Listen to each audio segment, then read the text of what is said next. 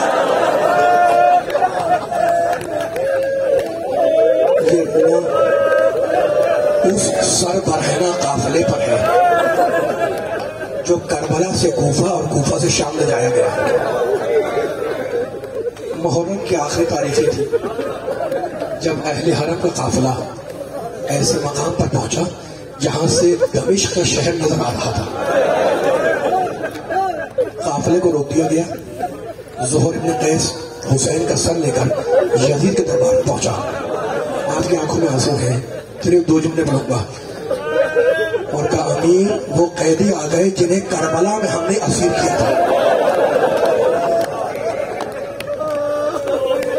وہ قیدی آ گئے جنہیں کربلا میں ہم نے پکڑا تھا، اسیر کیا تھا. کہا رک جاؤ. اپنے مشیر بلوائے، وزراء بلوائے، بڑے بڑے لوگ بلوائے. جب رونے والوں مشیر آ گئے، وزراء آ گئے، بڑے بڑے لوگ آ گئے تو کہنے لگا کہ بڑے گھرانے کے قیدی آئے ہیں نا.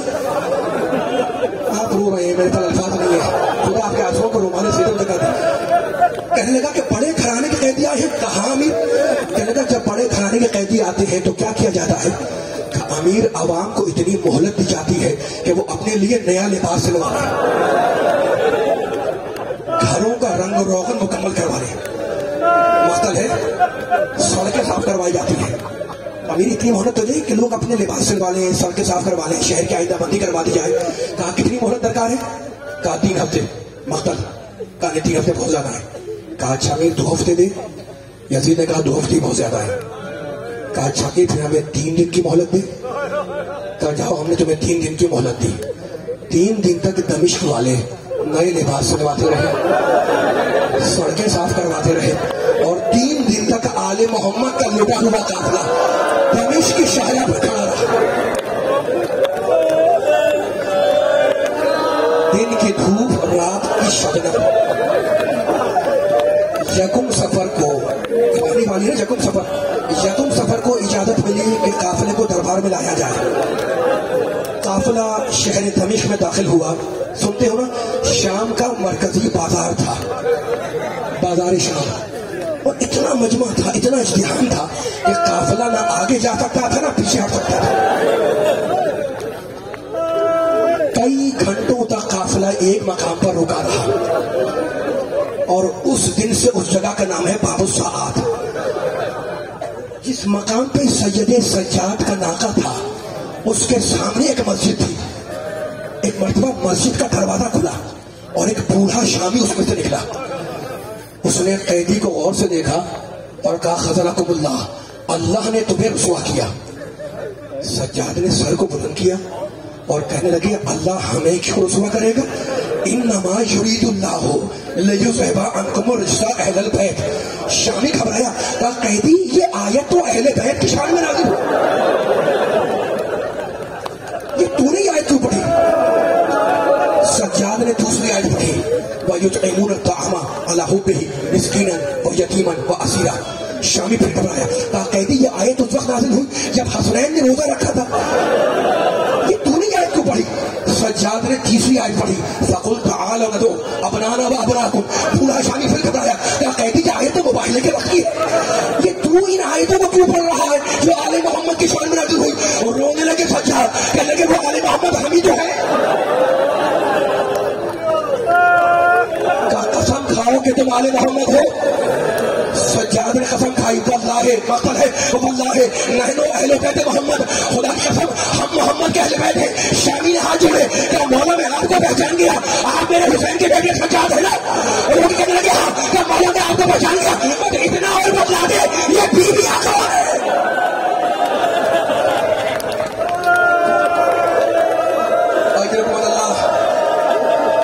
خدا آپ کی آواز کو سلامت رکھے، خدا آپ کے آنسوؤں کو رومال سجدہ میں جگہ دے. مولا یہ بیویاں کون ہیں؟ اور لوگ کہنے لگے ارے یہ محمد کی نواسیاں ہیں، یہ فاطمہ کی بیٹیاں ہیں، یہ علی کی بیٹیاں ہیں. شامی نے ہاتھ جوڑے، کہا مولا میں بوڑھا ہو گیا ہوں، یاد نہیں کر سکتا، چاہتا ہوں کہ ناقے کے سامنے لیٹ جاؤں کہ ناقہ مجھے کچلتا ہوا گزر جائے.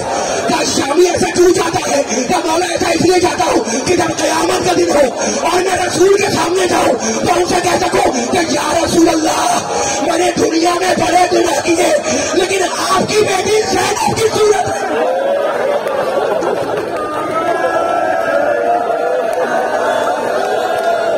میں نے دنیا میں بڑے گناہ کیے لیکن آپ کی بیٹی زینب کی صورت نہیں دیکھی. اس وقت سجاد کہتے ہیں، دیکھو سجاد نے کہا تھا نا الشام الشام الشام. کسی نے پوچھا فرد رسول سے کہ مولا یہ شام میں سب سے بڑی مصیبت کیا تھی؟ کہنے لگے اتاؤنا بحبال وربطونا کالاغنام. سب سے بڑی مصیبت یہ تھی کہ کچھ رسیاں لائی گئی اور ہمیں مویشیوں کی طرح سے باندھ دیا گیا.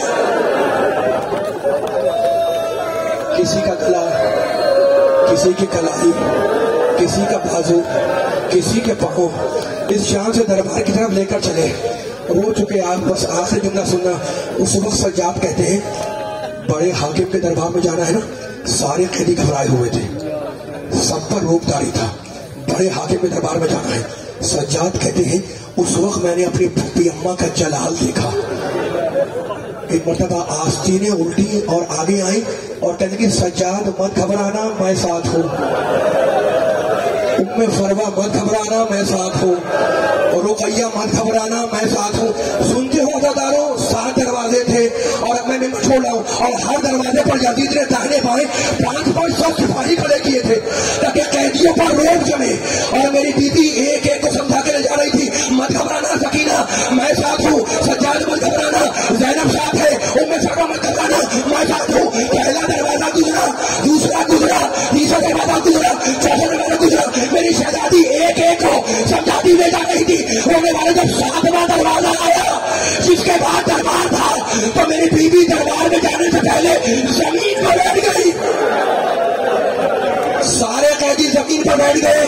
سجاد آئے کہا پھوپھی اماں آپ تو کہہ رہی تھی مت گھبراؤ، آپ خود گھبرا گئے. کہا نہیں بیٹے میں گھبرائی نہیں. کہا پھر کیا بیٹھ رہی کیوں؟ کہا بیٹے بتلاؤ. کہا پھوپھی بتلائیے. کہا بیٹے 21ویں ماہ رمضان کو میرے بابا نے اپنا زخمی سر میرے کندھے پہ رکھا تھا اور کہا تھا بیٹی ایک دن تجھے دربار میں جانا ہوگا، مت گھبرانا، میں ساتھ چلنے کے لیے آؤں گا. تو سجاد میں اپنے بابا کا